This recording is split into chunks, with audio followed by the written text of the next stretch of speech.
우크라이나가 러시아 본토를 향해서 에이태크스와 스톰섀도우 미사일 연이어 발사한 데 대한 대응으로 러시아가 현지 시간으로 21일 우크라이나를 향해서 핵탄두를 장착하지 않은 극초음속 중거리 탄도미사일, 그러니까 IRBM을 처음 발사하면서 이 양국 간의 전쟁이 중대한 기로를 맞고 있습니다.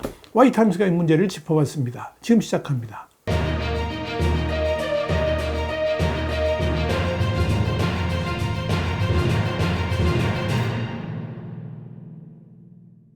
뉴욕타임스는 현지 시간으로 22일 러시아가 신형 미사일로 서방에 위협 메시지를 전달했다면서 러시아가 이번에 발사한 IRBM에는 핵무기가 탑재되어 있지는 않지만 핵전쟁을 일으킬 수 있는 전략적 무기의 일부다, 이렇게 보도했습니다. 한마디로 서방 진영이 지원하는 장거리 미사일로 계속 러시아를 위협한다면 러시아는 결국 핵무기까지 사용할 수 있다는 협박을 한 셈인데, 여기에 대해서 서방 진영과 우크라이나가 그 다음 수를 어떻게 두느냐에 따라서, 또 이에 대해서 러시아가 어떻게 대응하느냐에 따라서 전쟁의 향방도 정해질 수 있다는 점에서 비상한 관심을 모으고 있습니다. 어찌 보면 블라디미르 푸틴이 자기 머리에 총을 대고 러시안 룰렛 게임을 시작했다라고 보는 게 맞을 겁니다. 푸틴은 이날 TV로 방영된 대국민 연설에서 미국과 영국의 장거리 무기 사용에 대응해서 러시아군은 21일 우크라이나의 군사산업단지 시설 중 하나에 복합 공격을 시작했다 그러면서 전투 상황에서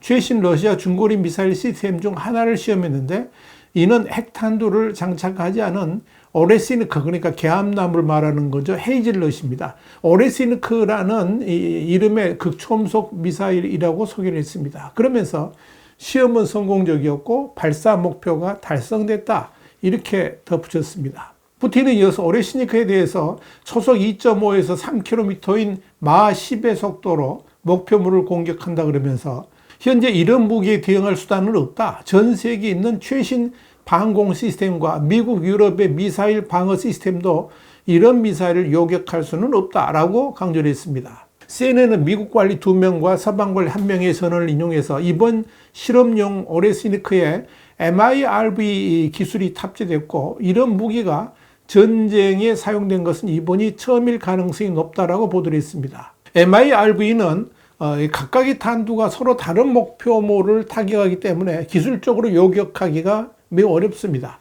미국이 미사일 방어 체계, 그러니까 MD까지 무력화시킬 수 있는 기술로 알려져 있습니다. 그러나 아직까지 완성된 기술은 아니고 시험 단계인 것으로 판단이 됩니다. 이와 관련해서 드미트리 페스코프 크렘린궁 대변인은 러시아가 우크라이나의 신형 극초음속 미사일을 발사하기 30분 전에 미국에 사전 통보했다 그러면서 러시아 측은 자동 핵 확산 방지 한라인을 통해서 미국 측에 경고했다라고 주장했습니다. 일단 러시아가 이번에 발사한 미사일을 볼로디미르 젤렌스키 대통령은 대륙간 탄도미사일, 그러니까 ICBM이라고 밝혔지만 익명을 요구한 서방 관리 2명은 러시아가 우크라이나에 발사한 미사일은 탄도미사일이지만 ICBM은 아니다 그러면서 미사일의 재원을 평가하는 중이다, 이렇게 말했습니다. 우크라이나군의 주장과 배치되는 주장을 한 것입니다. 앞서 영국의 텔레그래프는 러시아 매체 모스코프스키 콤소몰레츠가 러시아군이 카스피해 인근 도시 아스트라한의 군사기지에서 키우로 RS-26 대륙간 탄도미사일을 발사하기 위해 준비 중이다, 이렇게 보도했다라고 전한 바 있습니다. 물론 이 미사일은 음속의 5배 속도로 비행해서 우크라이나가 미국으로부터 제공받은 요격 시스템인 패트리엇 미사일로는 격추하기가 어렵습니다. 그러나 미국의 방공망을 뚫을 수 있을지는 미지수입니다. 푸틴은 그 전에도 이스칸데르 미사일을 미국의 어떤 방공망도 뚫을 수 없다고 주장했지만 우크라이나의 방공망에 의해서 격추된 바 있어서 푸틴의 주장을 그대로 받아들일 수 있을지는 두고 봐야 합니다. 이와 관련해서 뉴욕타임스는 푸틴이 새로운 무기에 붙인 이름인 오레슈니크는 새로운 것처럼 보이지만 무기 자체는 알려진 러시아 중거리 탄도미사일 버전과 크게 다르지 않을 것이다, 이렇게 밝혔습니다. 한마디로 핵을 탑재하지 않는 한 그렇게 위력적인 무기는 아니라는 의미입니다. 일단 러시아 이날 IRBM 공격과 관련해서 드니프로가 포함된 드니프로 페트로우스크 주 당국은 러시아의 폭격으로 재활센터와 산업시설, 민가 등이 피해를 입었으며 2명이 다쳤지만 사망자는 없다고 밝혔습니다. 피해는 그리 크지 않은 편입니다. 지금 상황에서 가장 중요한 포인트는 푸틴의 IRBM 도발 이후에 서방 진영과 우크라이나가 꺼내들 카드는 무엇인가 하는 겁니다. 푸틴이 시작한 이 러시안 룰렛 게임에서 서방 진영이 총을 내려놓는 순간 게임은 끝나는 것이기 때문에 그렇습니다. 일단 우크라이나 의회의 국방 및 정보위원장인 로만 코스텐코는 러시아의 이번 공격으로 인해서 우크라이나가 전쟁 수행 방식을 바꾸지는 않을 것이라 그러면서 여기에는 자유를 위해서 러시아 내 목표물에 대한 반격도 포함된다라고 밝혔습니다. 나토의 파라우 다쿠랄라 대변인도 이번 미사일 배치가 전쟁의 향방을 바꾸거나 나토 동맹국의 우크라이나 지원을 막을 수는 없을 것이다 이렇게 밝혔습니다. 결국 푸틴의 IRBM 도발 이후에 우크라이나가 에이테크럼스와 스톰 섀도우 미사일을 언제 어디로 발사하면서 러시아에 타격을 주는가에 따라서 전쟁의 분위기는 완전히 달라질 수 있을 것으로 판단됩니다.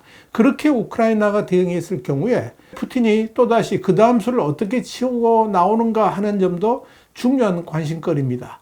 분명한 것은 푸틴이 공언하는 대로 결코 핵전쟁을 일으키기는 힘들 것이라는 점입니다. 이는 러시아와 푸틴의 종말도 함께 불러올 수 있는 것이고 또 도널드 트럼프 2기 행정부의 출범을 강하게 방해하는 것이기 때문에 푸틴은 자칫 자충수를 둘 우려도 있다는 점에서 핵전쟁은 물론이고 지금의 전장 상황을 파국으로 모는 허튼 짓을 선택하기는 쉽지 않을 것으로 보입니다. 한편 자유아시아 방송 RFA는 현지 시간 21일 공화당 소속 마이클 맥콜 미국 하원 외교위원회 위원장은 이날 미국 연구기관 아틀란틱 카운슬이 주최한 러시아 우크라이나 전쟁 관련 간담회에서 러시아에 파병된 북한군의 드론 운용 미숙으로 전장에서 사고가 발생해 다수의 사상자가 발생했다라고 설명했다. 이렇게 보도해서 눈길을 끌었습니다. RFA는 맥콜 위원장의 발을 인용해서 북한군이 드론 사용법을 제대로 숙지하지 못해 추락하면서 많은 북한군이 사상을 입었다는 보고를 받았다 그러면서 북한군은 러시아군과 완전히 통합되지 못하고 있으며 언어 소통의 문제와 훈련 부족 문제를 겪고 있다고 짚었습니다. 특히 맥콜 위원장은 북한군의 러시아 파병이 러시아와 중국 간의 갈등 요인이 되고 있다 그러면서 중국은 북한군이 러시아에 파병된 사실을 좋아하지 않고 있으며 이는 러시아와 중국 간의 분열을 초래하고 있다고 밝혔습니다. 맥콜 위원장은 이어서 북한군 파병 목적에 대해서 북한은 유엔에서 추진하는 북한 비핵화 노력을 러시아가 반대하도록 하기 위해서 북한군을 러시아에 파병했다 그러면서 이 러시아로부터 자금을 지원받기 위한 것도 또 다른 목적이라고 분석했습니다. RFA는 맥콜 위원장이 우크라이나에 대한 미국의 지원의 중요성도 강조했다고 밝혔는데 그는 미국은 우크라이나에 대한 지원을 계속해야 하며 그렇지 않으면 약함을 보이는 것이나 다름없다 그러면서 미국의 우크라이나 지원이 중단될 경우에 블라디미르 푸틴 러시아 대통령이 또 다른 공격을 하게 해서 동유럽 전체가 침공 위험에 놓일 것이다 이렇게 우려했습니다. 또 중국도 인도태평양 지역에서 유사한 공격을 감행할 수 있다고 경고를 했습니다. 이와 함께 우크라이나군의 스톰 섀도우를 통한 크루스크 공격으로 북한군 고위 장군이 부상당한 것으로 알려졌습니다. 이번 전쟁에서 북한군 고위 장교가 피해를 보았다고 알려진 것은 이번이 처음입니다. 월저널은 22일자 지면을 통해서 최근 우크라이나의 크루스크 지역 공습으로 북한 고위 장군이 부상을 입었다라고 전했습니다.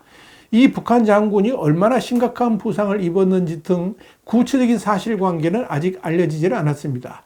이와 관련해서 한 러시아 블로거는 공격 당시에 북한 군인 여러 명이 그 본부에 있었다라고 주장했다. 이렇게 월스트리트저널은 전하고 있습니다. 한편 신원식 국가안보실장은 22일 러시아가 북한의 우크라이나전 파병에 대한 대가로 북한의 평양 방공망을 강화할 수 있는 대공 미사일 등 대공 장비를 지원했다면서 여러 경제적 지원도 있었던 것 같고 지난 5월 27일 북한이 한 군사 정찰 위성 발사가 실패한 이후에 러시아 위성 관련 기술 그 후에 여러 군사 기술도 북한으로 들어간 것 같다라고 밝혔습니다. 신 실장은 이어서 북한은 최근 러시아에 170mm 자주포와 240mm 방사포 등 장사정포를 추가로 수출한 것으로 알려졌는데 장사정포는 러시아의 현재 없는 무기 체계로 관련 운용 병력의 일부가 갈지 전부가 갈지 지켜봐야 하긴 하지만 만약 편제된 요원이 다 간다면 최대 4,000명 정도가 될 것이다. 이렇게 밝혔습니다. 이렇게 우크라이나 전쟁은 트럼프 2기 출범 2달여를 앞두고 크게 출렁이고 있습니다. 푸틴의 강수에 젤렌스키가 어떤 대응을 할지, 또 바이든의 미국이 어떤 지원으로 우크라이나를 도울지 관심의 초점이 모아지고 있습니다. 화이트 한도 국제정세 분석의 추구기였습니다. 감사합니다.